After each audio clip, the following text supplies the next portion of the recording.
हर हर महादेव। जय जय श्री राधे कृष्णा। फागुन मास अध्याय 28। अब सुनिए आज के महात्म में मार्कंडेय जी धर्मराज युधिष्ठिर को पापियों की नरक यातना का वर्णन करते हुए कह रहे हैं कि हे युधिष्ठिर, मनुष्य अपने कर्मों के अनुसार क्रमशः एक एक नरक का उपभोग करते हैं। अपनी कुत्सित कामनाओं के कारण जो कुकर्म उन्होंने इकट्ठा किया है उसी के फल स्वरूप तपाई हुई लोहे की साकल से बांधकर अंधेरे में बड़े बड़े वृक्षों की शाखाओं में पापी मनुष्यों को लटका दिया जाता है। फिर यमदूत उन सबको बड़े जोर जोर से झुलाते हैं। तेजी से झुलाए हुए वे सभी पापी अचेत हो जाते हैं और फिर आकाश में लटकते हुए उनके पैरों में भारी लोहा बांध दिया जाता है। उस महान भार से वे सब लोग अत्यंत संतप्त हो जाते हैं और अपने अपने कर्मों को याद करते हुए निश्चल भाव से मौन रह जाते हैं। इसके बाद क्रमशः आग में तपाक खूब लाल लाल किए हुए लोहे के कंटीले दंड से यमदूत उनके मस्तक पर मारते हैं, जिसके बाद उन्हें विष्ठा और कोड़ों से भरे हुए कुएं में डाल दिया जाता है और घोर यमदूत सब ओर से घेर कर पापियों को आग में पकाते हैं। उसके बाद उनके शरीर पर नमकीन पानी डाल देते हैं। कितने ही पापियों को लोहे की कढ़ाई में बैंगन की तरह भूनते हैं और फिर गंदे कुएं में डाल देते हैं। मैदा, रक्त और पीप से भरी हुई बावली में वे पापियों को फेंक दिया जाता है और फिर वहां उन्हें कीड़े तथा कौवे लोहे की तरह तीखी चोंच से नोच नोच कर खाते हैं। कितने ही पापी मनुष्यों को तीखे त्रिशूल में गुप्त करके उन्हें धधक हुए अंगारों पर मांस की तरह पकाया जाता है। इस प्रकार यमदूत पापियों को खूब तपे हुए तेल से भरे कढ़ाई में बार बार पकाते हैं। जो झूठ और अप्रिय बोलने वाले हैं उनकी छाती पर चढ़कर पांव से दबाकर तपाए हुए मजदूत संड से उनकी जीभ उखाड़ ली जाती है। दंभपूर्ण झूठे शास्त्र से प्रेरित होकर जो ब्राह्मण यज्ञ के नाम पर अधिक धन इकट्ठा करते हैं उनकी जीवा भी तीखे भाले से छेदी जाती है। जो मूर्ख मनुष्य अपने माता पिता और गुरु को फटकारते हैं उनके मुंह में बार बार बालू भरकर पानी से सींचा जाता है। इसके बाद खारा और गर्म जल भरा जाता है और फिर तेल खोलते हुए तेल को उड़ेल दिया जाता है। यमदूत उन पापियों के पैर पकड़कर कीड़ों से भरी हुई विष्ठा पर उन्हें घसीटते हैं। फिर सींग से दबाकर उन्हें लोहे की शाल मली वृक्ष में बांध दिया जाता है। इसके बाद वे महाबली भयानक दूत उन्हें पीछे की ओर से मारते हैं। अत्यंत प्रबल दार आगे आरे से मस्तक की ओर से चीरते हुए अपने भयानक कर्मों के वे परिणाम में पापी जीव भूख लगने पर अपना ही मांस खाते हैं और प्यास लगने पर अपना ही रक्त पीते हैं। जिन मूर्ख पुरुषों ने कभी अन्न और जल का दान नहीं किया, किसी के दान का अनुमोदन ही किया है, वे मुदगर और जर्जर करके ईख की तरह पेरे जाते हैं। घोर असीता वन में टुकड़े टुकड़े करके काटे जाते हैं। इनके सभी अंगों में सुई चुभी होती है। इसके बाद उन्हें शूली पर चढ़ा दिया जाता है। शूली पर चढ़ने के बाद वे बार बार उनको हिलाया जाता है और खींचा जाता है। फिर उनकी मृत्यु नहीं होती, उनके शरीर से मांस नोच लिया जाता है। लोहे के मुदगर की मार से उनकी हड्डियां चूर चूर कर दी जाती हैं। बलशाली यमदूत उस दशा में उन्हें अनेक बार जल्दी जल्दी घसीटते हैं और फिर वे पापी जीव बहुत लंबे समय तक नरक में रहकर दारुण यातनाएं भोगते हैं। उनका मुंह बालू से भरा होता है, इसलिए वे सांस तक नहीं ले पाते। इन सब यातनाओं के बाद अनेक प्रकार से यमदूत रवर आदि नरकों में उन्हें घोर पीड़ा देते हैं। महारवर की पीड़ा से महान धीर पुरुष भी रो देते हैं।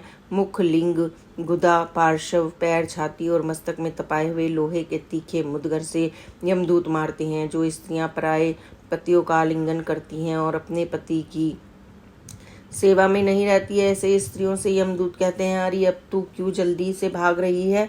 कुछ याद है या नहीं?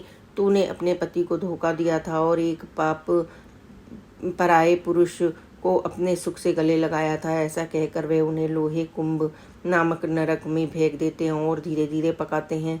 कभी उन्हें जलती हुई अग्नि में राधते हैं, तपती हुई शिला पर बिठाते हैं, अंधेरे कुएं में फेंक देते हैं और अजगर सांपों द्वारा डसाते हैं। जो धर्म का उपदेश देने वाले महात्मा आचार्य की निंदा करते हैं, शिव भक्त ब्राह्मण तथा सनातन शिव धर्म पर दोष लगाते हैं, उनकी छाती, कंठ, जीवा, शरीर की संधियों और दोनों ओठों में कांटे ठोक कर उन्हें कील कर देते हैं। इस प्रकार पापीचारी पुरुषों को यमलोक में बड़ी यातनाएं दी जाती हैं। धर्मराज, एक एक नरक में सैकड़ों और सहस्त्र प्रकार की ऐसी यातनाएं जाननी चाहिए जो सभी पाप कर्मियों को मिलती हैं। संपूर्ण नरकों में अत्यंत पीड़ाएं भोगनी पड़ती हैं। अपने अपने कर्मों से नरकों में गिरे हुए पापी जीव क्रमशः इन सभी नरकों में पकाए जाते हैं। महापातकी मनुष्य सब नरकों में चंद्रमा और नक्षत्रों की स्थिति है। तब तक अनेकानेक यमदूतों द्वारा पीड़ित होते रहते हैं। यही दशा पातकियों की भी होती है, उत्पातकियों, और इससे अधिक यातना मिलती है।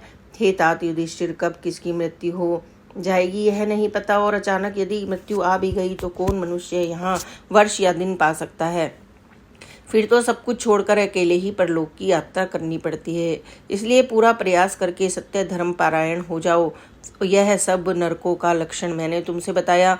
मार्कंडेय जी के वचनों को सुनकर धर्मराज युधिष्ठिर पूछने लगे कि हे मुने, किस धर्म के द्वारा इस परम दस्तर संसार सागर को पार किया जा सकता है?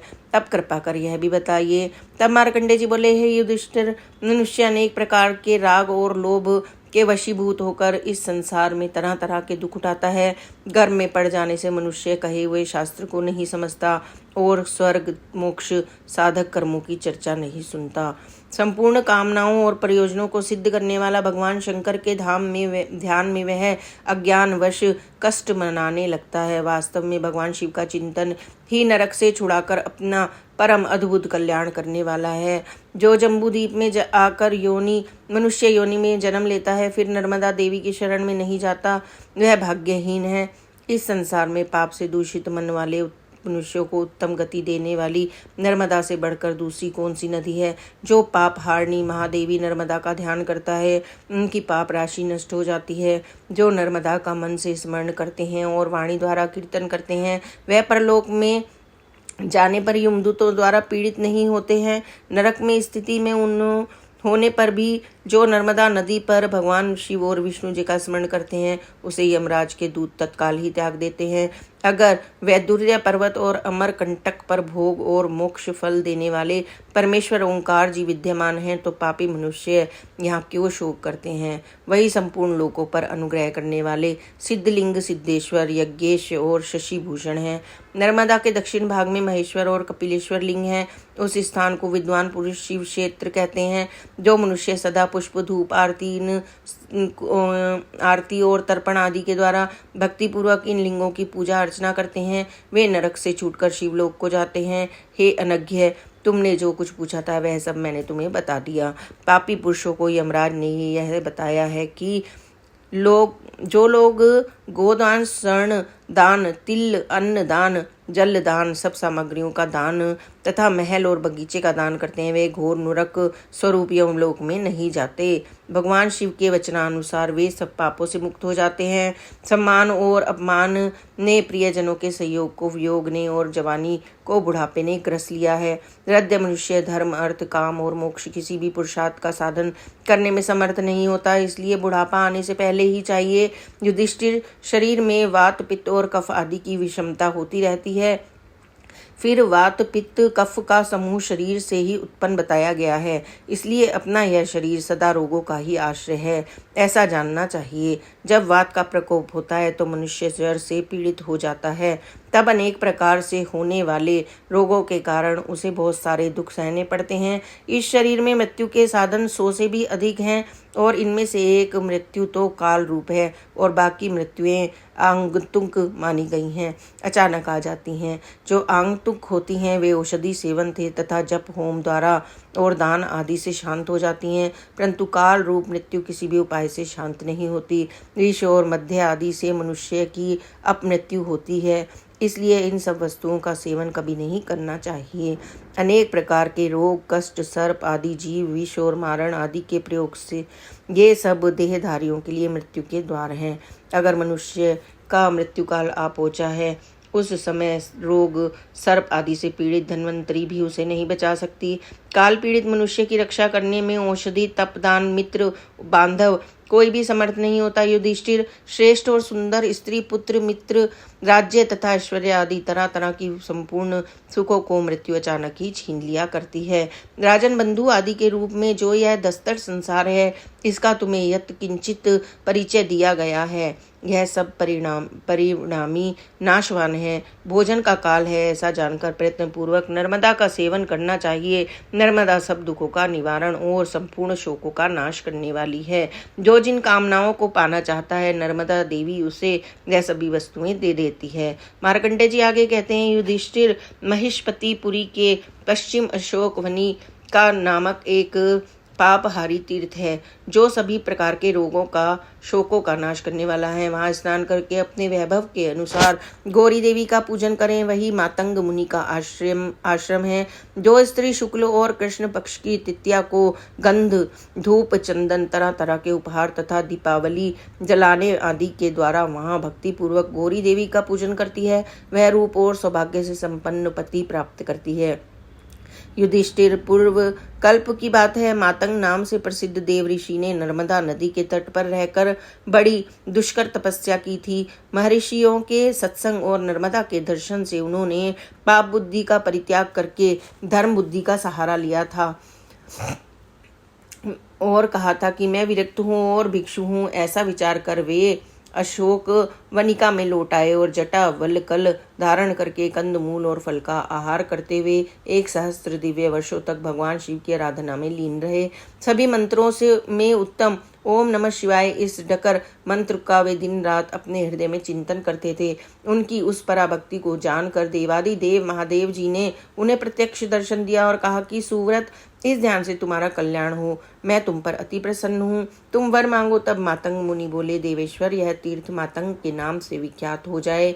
इसमें चांडाल, स्वप आदि योनियों के जीव तथा जप आदि से रहित पुरुष भी काम मुक्त होते रहें और जो यहाँ स्नान करके नर्मदा तटवर्ती मातंगेश्वर लिंग का पूजन करे, उसका संसार बंधन छूट जाए। मातंग मुनि का यह वचन सुनकर महादेव जी बोले कि मेरी कृपा से यह सब कुछ तुम्हारी इच्छा अनुसार ही होगा। ऐसा कहकर भगवान शिव पर्वत कैलाश को चले गए और मातंग मुनि वरदान पाकर दिव्य विमान पर आरूढ़ होकर उमा महेश्वर धाम को चले गए। चैत्र के कृष्ण पक्ष में जो चतुर्दशी और अमावस तिथि आती है, उसमें वहां जो कुछ भी होम दान किया जाता है वह अक्षय फल देने वाला होता है। उसी तीर्थ में तिल और जल द्वारा तर्पण करने से, गुण संतु का पिंडदान देने से 14 इंद्र के स्थित काल तक पितृ तृप्त रहते हैं। अशोक वनी का नाम से प्रसिद्ध स्थान मातंग तीर्थ कहलाया जाता है। वह नर्मदा के उत्तर तट पर विराजमान है। हे युधिष्ठिर, हमने नर्मदा के दक्षिण तट पर विद्यमान मृगवधे और निराहार रहकर रात बिताए। प्रातः काल होने पर फिर गंध और पुष्पों द्वारा मृगवन में श्री हरि की पूजा करें। वहां एक ब्राह्मण को भोजन कराने पर लाख ब्राह्मणों को भोजन कराने का पुण्य मिलता है। तिल और जल की अंजलि देने से पितरों को वैष्णव पद की प्राप्ति होती है। वहीं उत्तम वराह तीर्थ है, जहां वराह रूप धारण करके भगवान ने इस पृथ्वी का उद्धार किया था और वहीं अमित तेजस्वी श्री हरि ने विश्व रूप को भी धारण किया था। जो पतिव्रता नारी मास उपवास करके वहां विधि पूर्वक स्नान करती है, वह अंत में विष्णु धाम को जाती है। जय भोलेनाथ। आज के अध्याय में बस इतना ही। आगे की कथा आप अगले अध्याय में अवश्य ही सुने। हर हर महादेव। जय जय Shri Radhe Krishna. Please like and subscribe this channel. Om Sai Ram. जय साई राम। ओम साई राम।